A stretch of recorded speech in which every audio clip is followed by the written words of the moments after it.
ساتوی پسرو وینو دا د شهیدانو کور، دا د باتورانو کور، دا د باتورانو کور، دا د باتورانو کور، دا د باتورانو کور.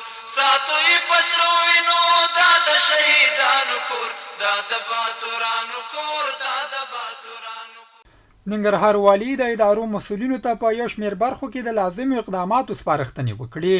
ننګرهار والي حاجي مولا محمد نعیم اخوند یو شمېر مسؤلینو سره د بېلابېلو موضوعاتو او مسایلو حل په موخه ولیدل او دوی ته یې په اړونده چارو کې د لازمو اقداماتو سپارښتنې وکړې.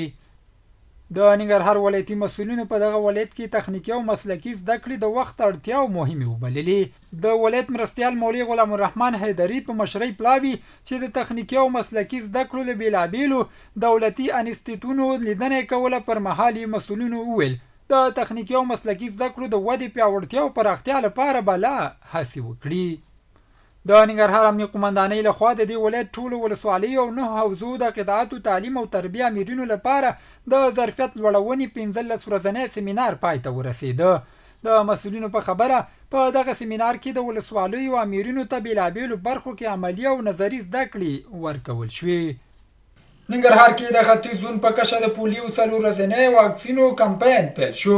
مسؤلین وایي په دغه کمپاین کې به د ختیځ زون په کچه څه د پاسه 14,000 له 15 کلونو کم عمره ماشومان واکسین شي.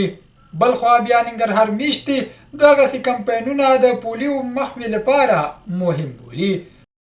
د ننګرهار دره نور ولسوالۍ اوسیدونکي وایي په دې ولسوالۍ کې د قومي مشرانو، دیني عالمانو او د اسلامي امارت ځایي مسؤلینو په هڅو ګڼ شمېر ناوړه دودونه له منځه وړل شوي دي.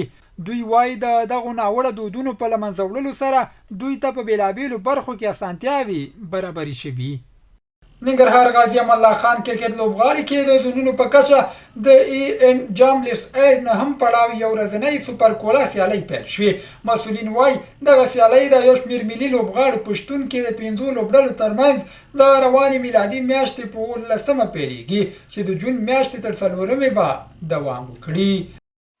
ساتوی پسرو وینو دا د شهیدانو کور، دا د باتورانو کور، دا د باتورانو کور، دا د باتورانو کور، دا د باتورانو کور.